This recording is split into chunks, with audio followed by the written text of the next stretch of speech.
Welcome to this explainer. Today, we're going to completely reframe how you look at mathematics. Seriously, we're going to treat algebra not as some confusing jumble of arbitrary letters, but as a highly logical language. It's really a language of structure and balance, and it allows us to level up from correcting basic everyday equations all the way to proving infinite universal truths. Here's our roadmap for today. We'll start by fixing common algebra mistakes, then explore the power of proof, move on to proving the infinite with induction, and finally, wrap up with a fundamental theorem. So let's jump right into part 1, fixing common algebra mistakes, the foundational rules of balance. Tutor Alexander Lim actually grounds highly abstract math into a really physical, tangible concept, a balance beam. He reminds us that instinctively sensing imbalances is just common sense, right? If you add weight to one side of a scale, you inherently know you have to add it to the other to keep things steady. Well, algebra is exactly the same. It's entirely about maintaining that perfect equilibrium. Now, a huge part of finding that equilibrium is shifting how we actually read equations in our heads. If you read the equal sign out loud as the word is, like saying 2 plus 2 is 4, rather than 2 plus 2 equals 4, it radically lowers the barrier to entry. It's a subtle shift, but it reminds you that the left side has the exact same properties and meaning as the right side.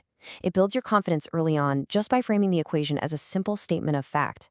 So almost all early algebra mistakes literally boil down to 3 simple errors that completely break our scale.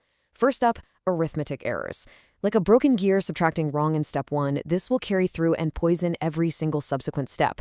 Second, missing a minus sign. Remember, a negative sign is like a mirror. When multiplying or dividing an inequality by a negative, you absolutely have to flip the sign. And finally, the classic mistake of not applying operations to both sides to keep the scale level. You have to write out the operation you're doing to both sides, then simplify. Don't just do it in your head. To prevent those errors, it's simple. Substituting your final answer back into the very first equation is your ultimate safety net. It guarantees you haven't dropped a minus sign or messed up your arithmetic along the way. If your final step tells you x is 7, plug 7 back into the top. If you end up with 15 is 19, well, you know you've made an error and you can easily trace it back from the top down. Okay, so once we stop making those basic mechanical mistakes and our balance beam is perfectly steady, we can level up. We stop asking what is x in this specific case and start asking the big questions. How can we guarantee a mathematical statement works for every single number in existence, not just the ones we happen to guess? That brings us to section 2, the power of proof, moving from specific numbers to guaranteed logic. Here's the thing. Showing one specific example, like 1 plus 3 equals 4, doesn't prove a universal rule about adding any 2 odd numbers. A numerical check isn't a proof. But if we use algebra to represent 2 completely independent odd numbers as 2n plus 1 and 2m plus 1, we can add them together. The result is 2n plus 2m plus 2. By extracting a factor of 2 out of that entire expression, leaving us with 2 times the quantity n plus m plus 1, we absolutely guarantee the result is always a multiple of 2. It is undeniably even. Think of this as your personal decoder ring for standard proofs, translating basic English phrases directly into their algebraic forms. Notice how an even number is always 2n, because it's a multiple of 2. An odd number is always 2n plus 1. Consecutive integers are n and n plus 1. And remember this crucial tip. If a proof involves 2 totally independent integers, you must use different letters, like n and m, to represent them properly. Following a highly structured, repeating 6-step process really removes the fear of the unknown here. It reinforces the whole idea that algebra is just shuffling numbers to maintain balance. You start by reading the statement carefully. Then, you represent your numbers algebraically, just like our decoder ring. Third, you write the expression. Fourth, expand your brackets and simplify. Fifth, factorize to pull out the relevant multiple. And finally, step 6, and this is super important, write a concluding sentence linking your algebra directly back to the original claim.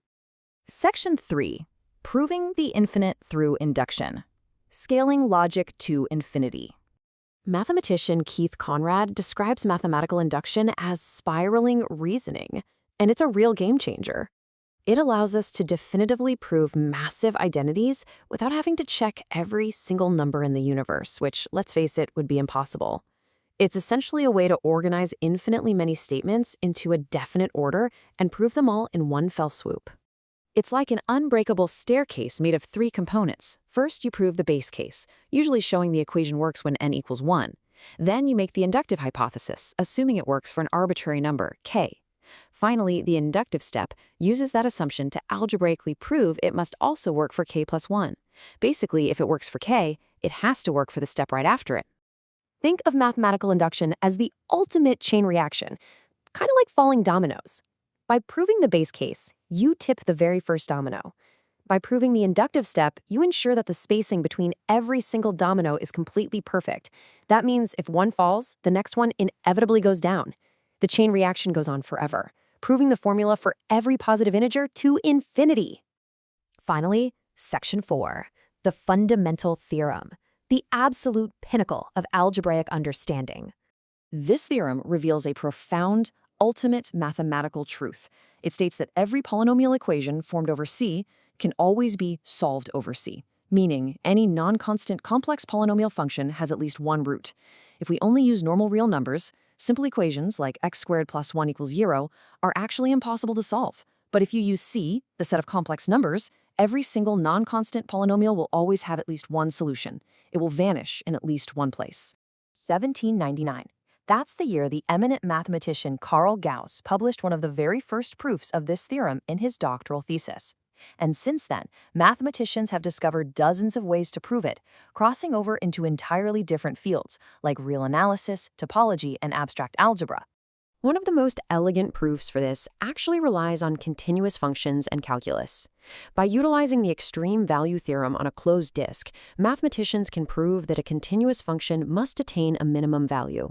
By assuming that minimum value isn't 0, they logically create a mathematical contradiction. Therefore, the minimum value of these complex functions must perfectly hit 0, proving that a solution always exists.